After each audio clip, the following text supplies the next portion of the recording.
ces puces qui nous envahissent. Des puces, il y en a partout et bientôt même dans les chaussures. Dans les chaussures. Alors, c'est une idée d'étudiants suédois pour Karmatek. L'idée, c'est d'hyperconnecter la chaussure et de mettre dedans une puce RFID. Alors, des puces RFID, celles qu'on voit en haut à droite de l'écran, celles qui sont utilisées dans les vêtements, vous savez, pour comment ils veulent. Eux, ils veulent l'utiliser pour hyperconnecter la chaussure. L'idée que votre chaussure soit reconnue par, imaginons, un tapis spécial et elle vous reconnaisse automatiquement. L'idée, c'est qu'elle envoie sur Facebook, sur Twitter, des statuts en disant « je suis passé à tel endroit, je suis passé à un autre endroit ». D'accord. Alors, pour ceux qui ne sont pas accros à Facebook ou à Twitter, des usages plus sérieux maintenant. Oui, parce que là, on se dit, pourquoi faire? Mais il y a aussi des usages très sérieux parce que l'idée d'avoir un identifiant dans sa chaussure, c'est quand même beaucoup plus pratique et beaucoup plus discret que d'avoir une carte à puce dans son portefeuille. Et donc, il y a des applications assez intéressantes. On va en voir quelques-unes. L'idée, c'est par exemple, quand vous allez à un concert, eh bien, il n'y a plus besoin d'avoir un ticket. On paye sa place. Il y a aussi des systèmes de réservation. On peut payer en donnant un coup de pied directement dans la machine.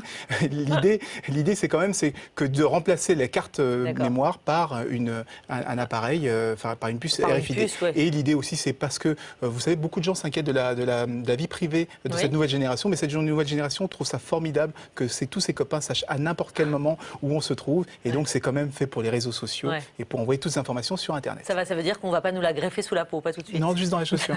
Merci beaucoup, Anissé. Alerte prophétique, des puces placées sous la peau des employés d'une société belge. Posté le 3 février 2017. Voilà la pupuce. Alors, une société spécialisée dans le marketing numérique située à Malines et portant le nom de New Fusion a décidé de placer une puce sous la peau de chacun de ses employés. Le but étant d'utiliser son corps comme une clé, puisque la puce offre la possibilité d'ouvrir des portes comme le ferait un précieux sésame.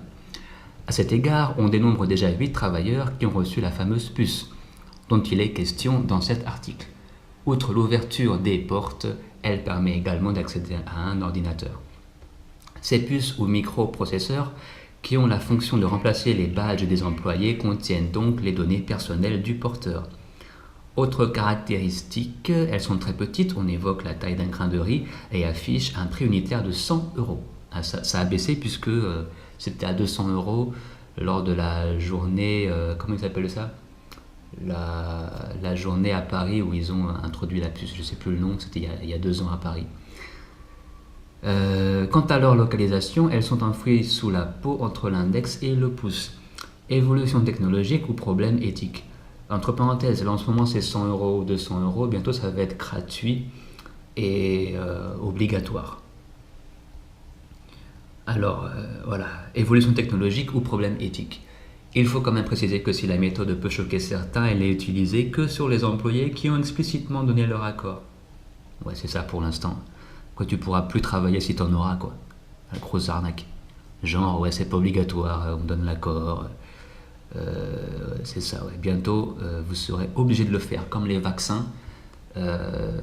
Sur tous les nouveau-nés, ils vont mettre ça, sur les parents, sur tout le monde, ce sera obligé. C'est des gros menteurs. Dans les faits, on retrouvera d'un côté les détracteurs de ce procédé pour qui les individus pucés sont assimilés à des animaux, c'est vrai, ou encore à des objets munis d'un code barre, et de l'autre, les adeptes de ces nouveautés qui y voient une évolution technologique. Allez vous faire foutre. C'est vrai que si tu mets la puce, t'es qu'un animal, quoi. Pour eux, t'es qu'un animal. Tu es qu'un animal. Quoi qu'il en soit, si d'autres faits semblables ont déjà été répertoriés à l'étranger, bien sûr, c'est de partout, il s'agit d'une première pour notre pays.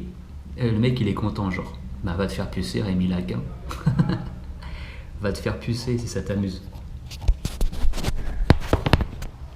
Bon, ben voilà, un pas de plus vers l'apocalypse grâce à la Belgique. Alors voilà, 8 personnes de plus en enfer. Il y a 8 employés qui sont fait pucer. Chaque fois que tu te fais pucer, c'est sûr, ta destination, c'est l'enfer. Que tu sois prévenu ou pas avant, ça fait 2000 ans que l'Apocalypse, le livre de la Révélation, il est écrit. Ça fait 2000 ans qu'on est prévenu. Voilà. Le prophète Saint Jean nous a prévenus. Et il y a longtemps, et maintenant, si on ne fait pas gaffe, et ben voilà. Je répète que toutes les personnes qui prennent la marque, peu importe leur foi, peu importe qu'elles soient athées ou pas, dès que tu prends la marque, tu peux plus faire marche arrière. c'est écrit dans l'Apocalypse. Tu tranches toi-même parmi les gens qui vont en enfer. Voilà. Bon, bah alors on va se retrouver au jour du jugement, hein, les gens, et puis on verra hein, si j'avais raison ou pas. Ne prenez pas la marque de la bête.